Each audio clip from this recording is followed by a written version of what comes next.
What's up, man? It's Bill Staxx. I'm back with Colby. What's up, Colby? How are we doing?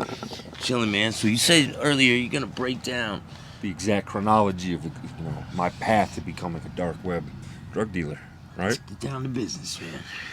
So, 2018, I'm 19 years old. I'm with my high school friends. We're like stereotypical, like nerdy / geeky type guys. We like playing video games.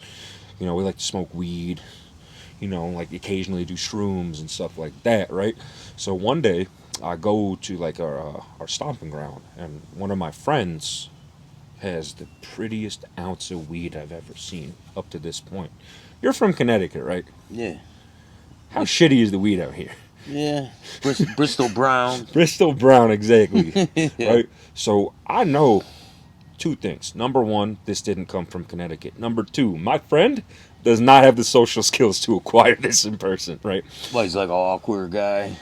He's not awkward. It's just he's not gonna he's gonna be nervous to go up to people and like actually face to face, like, hey, let me buy some fire weed from you, because you're gonna have to go probably to like Hartford or Waterbury, the big cities in Connecticut, and go deal with somebody.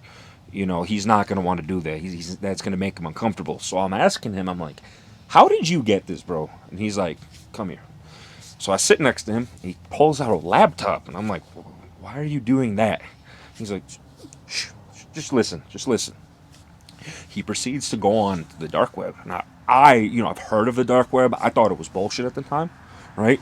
He goes on to this specific market called Dream Market at the time.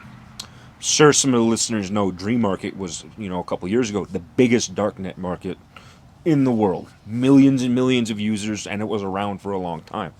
So he tells me, give me $200. I'll get you your own ounce of weed. I'm like, you telling me weed this good is only $200? He said, yeah. I'm like, well, how, who are we paying? Are someone going to come here? He's like, no one's going to drive to our house. He's like, actually, someone is going to drive to the house. I'm like, who? He said, the USPS postman is going to come bring it to us. And I looked at him. I'm like, you're insane. What are you talking about? The postman's going to bring us drugs. He's like, give me $200. I'll have it sent to my house because you don't trust the process. Just wait. 4 or 5 days later, he's like, hey, come link up with me. USPS flat rate mail envelope. Slaps it down on the table. He said, open that. I open it up.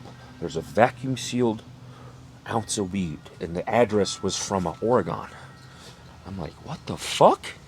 He's like, yeah, so I took two... Vacuum sealed in there? In the USPS flat rate mail envelope. It really worked. You got drugs in the mail. I'm like, you got drugs in the mail? He's like, yeah. I'm like, an ounce of weed, right? So time goes on.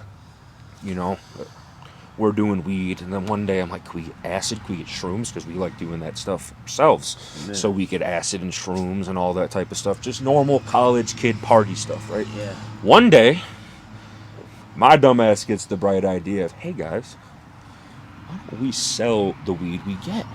Because it's better than all the weed around here. To the people around town. Exactly. And you'll make a lot of money. Exactly. And I'll get rich being a drug dealer, right? Yes. I used to think like that too. Yes. Quite a bit. Yeah. So eventually we get working with some people. It gets to the point where I'm just like, listen, I can have the shit mailed to your front door. And these local dealers are like, what? And we actually get it. And it's at the point where they just drop off money in an envelope. And then 5-6 days later, whatever they order at their door, we're not even handling drugs ourselves, right? So one of the people I was working with was like, hey, I could introduce you to my dad. And I'm like, why? Does he want weed? He's like, no, he doesn't sell weed. I'm like, what does he sell? He sells coke. And I'm like, ooh, I don't know about that. He's like, that's like a little crossing the line. Yeah, it's crossing the line, right? Narcotic scale, right? Exactly. Like I was okay. I wasn't even selling shrooms and acid and stuff. That was just personal use. My thing was weed. So you guys, this kid comes to you and says, I'm gonna introduce you to my dad. What happens next? So eventually he convinces me. I made the choice. I'm not blaming anybody else. I made the choice to go meet his dad. He convinces me. He convinces me. Sounds good, bro. Right? So I meet his dad. He's like, so you could get drugs off the computer because I've already seen my son has showed me the weed you could get. Takes his wallet out. His wallet was fat. It was just hundreds. There had to be probably $15,000 just in his wallet. Puts $100 in my hand. He's like, order me an ounce of coke. Any ounce of coke. I don't care. For Not ounce. $100? Not ounce. Excuse me, gram. Oh, My bad. I misspoke. yeah. Oh shit! An ounce of say it coke for $100. Yeah. So he slams out $100. Takes $100, puts it in my hand. He says, "Get me a sample. Get me a gram."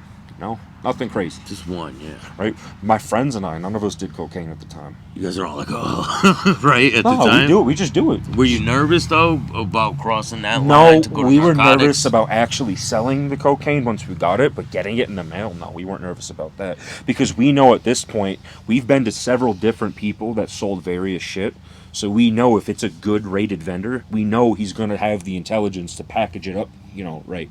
The scary part is actually getting it to us, dealing with the hand-to-hand transactions of people in real life with cocaine. Once you get it, you have to give it off to another person, and you don't know. That's where it gets sticky. You know what I mean? Yeah. Because with weed, I'm just talking to other like high school friends and kids. But with cocaine, that's when guns start getting involved. That's when stuff starts getting serious. People will kill you for cocaine. For the money is a lot higher. Exactly. But I didn't realize what I was playing with. Right. So the sample comes, and we get it. We bring it to him. We test it, and shit was like 90% pure, right? It was fire, right? So he's like, how much is like a QP? And I tell him the price, and he's like, that is. How much was the price? Do you remember? Like 36. For a QP Of pure cocaine. Pure, yeah. It's online. It's at scale. 3.5. No, Wait, 4 ounces. 4 ounces. Yeah. Of cocaine. Mm-hmm. For 30,000. $33,600. So it's kilo, right? Two point. No, the kilos were like two the kilos were like 32,000. 32,000. 2.2 pounds is a kilo. Oh, but he didn't want a kilo. No, he wanted 4 ounces. Oh. So it was how much for 4 ounces? About 3,600 at the time, and we could take that and cut it directly in half and turn that to 8 ounces.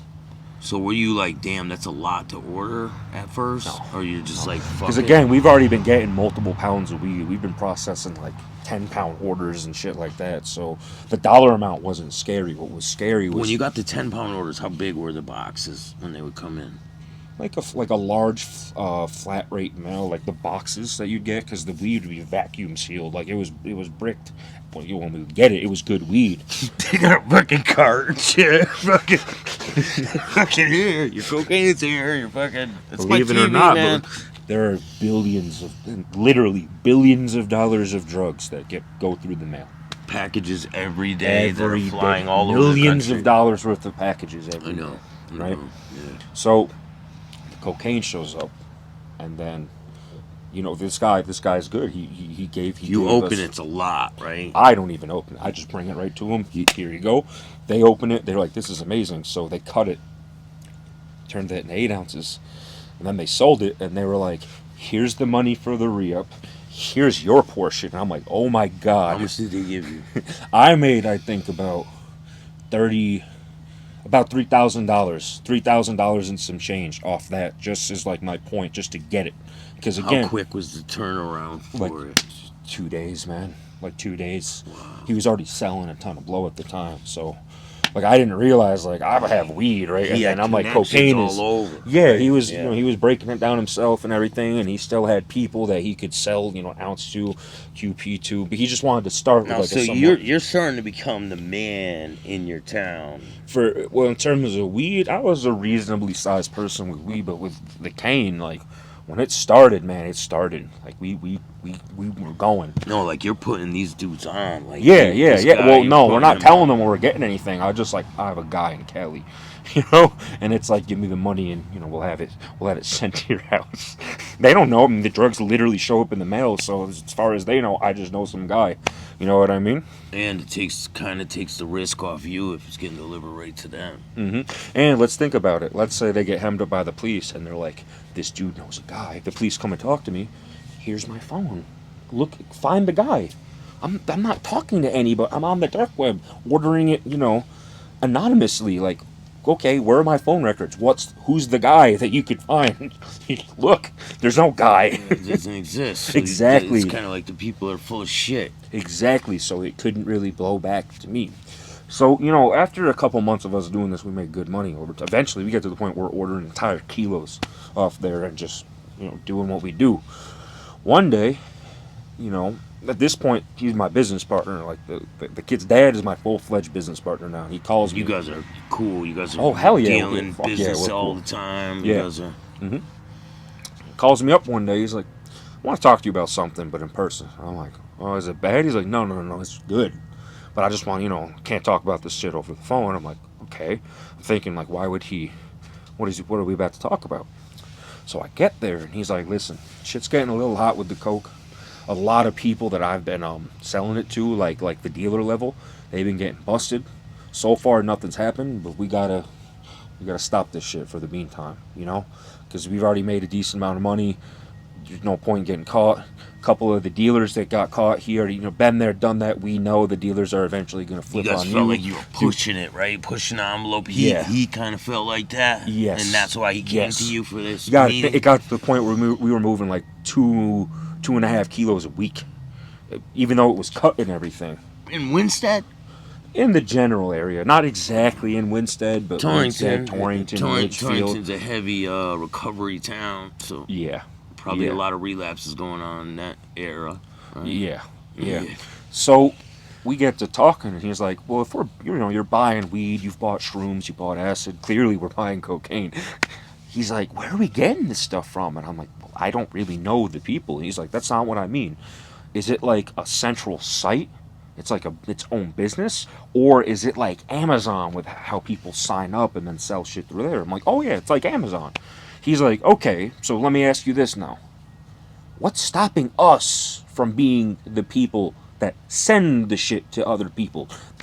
I'm like, "Well, being the middleman. No, being the dude on the computer everybody buys the drugs from." Yeah, being the guy, the server, the main hub. Yeah. And then, so I'm like, well, but that's you gotta pay a vendor bond, meaning you gotta put up some money to show that you're not just some. How much is that? $750. It's kind of a lot if you don't have nothing, You're starting off, you don't have shit. And also, I'm telling him, it's like, we're winning right now with the coke game because we're the only people. Like, we're getting really fire coke. Some people are paying a premium for the fire coke, and other people are paying for 50% coke. But that's still really good for Connecticut, and they're buying it at a fucking super reduced price, right? Yeah. So it's going. Right? So my point is that we have a competitive advantage. But on the computer, it's more like a business. It's more like you're on Amazon. Like, if you look up cocaine, there's like 20 dudes who realistically could fulfill, let's say, an ounce order of cocaine. There's tons of people. So you need to have an appeal. You need to have a reason as to why these people are going to choose you over somebody else. And we had no idea what product we were going to sell. You don't want to grow weed because weed is the most saturated product on the dark web, just like how it's the most saturated product in Are they still selling weed on the dark web, even though it's like getting legal now? Yeah, is it still there course. For a lot cheaper, or still there? It's still there. Is it cheaper, like very cheap? Or? Yeah, it really depends on the vendor you go to. I haven't been on the dark web, in a couple of years, right? But when I was there, I assume now there's still weed on there because the dark web still exists. Yeah. When I was there was cheap. There was Mexican brickweed all the way up to like super hydro, like everything in between that you could get, right? So, and that brings us to, what product are we really going to sell? Like, what could we do and get a competitive advantage for? He's like, listen, I knew a group of Mexican guys, who came over from Mexico and they set up shop. They got a pill press and they were cranking out blues. You know what blues are. Oh, man. Blues are counterfeit Percocet 30s. Well, I know what blues are, the real blues. I know what those were. Yeah, these are not the real ones. Yeah, the counterfeit. I don't know about the counterfeit.